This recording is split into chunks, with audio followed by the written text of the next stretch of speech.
What's up, everyone? Welcome to our second annual 2025 Peace and Justice Youth Conference. Activists, artists, educators, dreamers.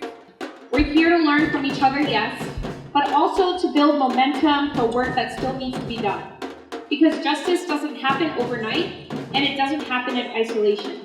It happens when we come together in circles like these and imagine new ways of being. Let's lean into curiosity, let's ask the tough questions, let's honor our wisdom, and celebrate the powerful ways we can all and will create change together.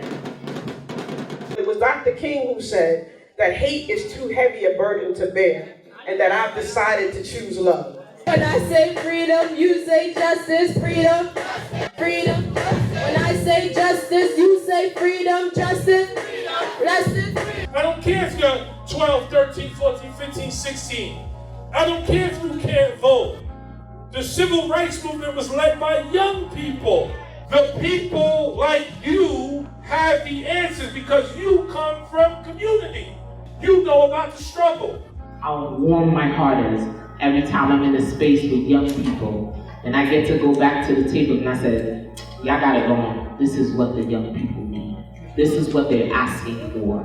And thank you for always calling me to hold me accountable, and I asked for that when I ran for office.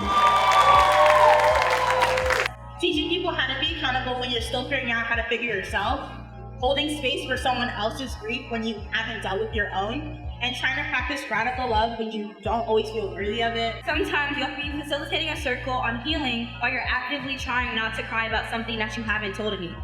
That sometimes you'll say, you repair harm with honesty while realizing that you've been avoiding a conversation in your own life. So what do then? You circle back. Because restorative justice doesn't mean we always get it right. It means we keep coming back to what's real, what's true, and what's human. So let's start there with a check-in.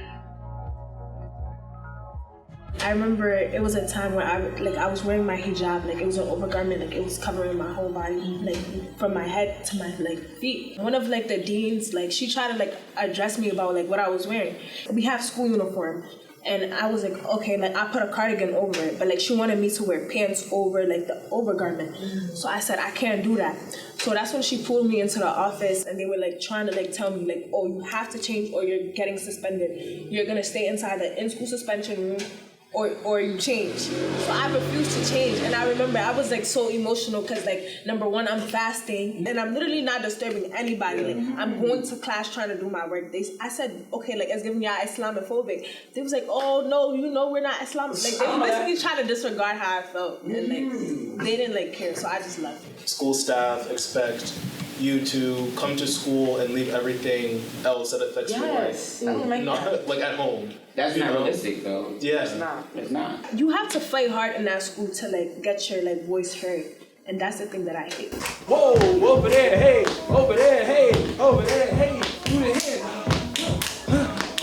Ho, ho, ho, ho, hey, hey, ho.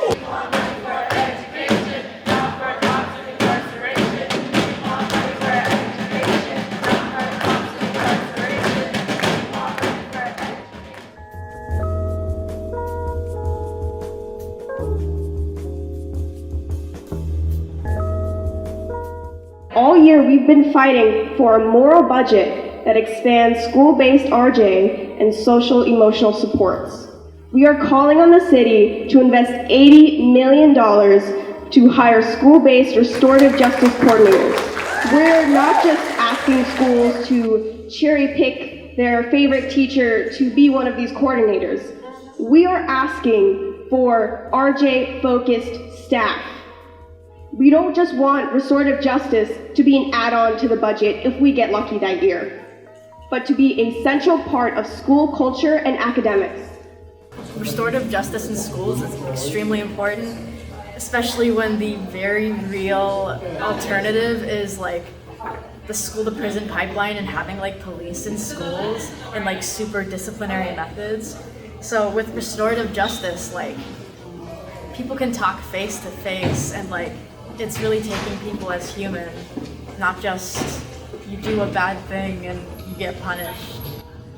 Everyone will type in words they associate with police, and the most popular and common word in this room will be the biggest ones, and then the smaller ones are all the other ones. So if multiple people say one thing, that word is going to be the biggest one on the screen. Violence. Oh, violence is getting more popular. Brutality, intimidating, harassment, waste of my mom's tax money. In a society where critical thinking is criminalized, wondering becomes an act of subversion. It's the liminal and fugitive space between our imagination and our dreams. Wondering is a portal, an escape from the colonial imaginaries imposed upon our beings. So kids, be you, do you, and do it unapologetically, and don't grow up too fast. Think about the youngest parts of yourselves that have been silenced. Reconnect with them. Don't wait till you are age. I'm old. I don't look old, but don't wait till you're our age to try to reconnect with that. Every time we show up, even when it's hard, we're planting seeds for a different kind of future. If you've been tired or uncertain or wondering if you're cut out for this, hear us when we say, You are. Not because you always get it right, but because you're still trying. Still circling, still listening, still choosing love. May you keep circling even when the path is unclear. May you hold space for others and for yourself. May you come back again and again and again.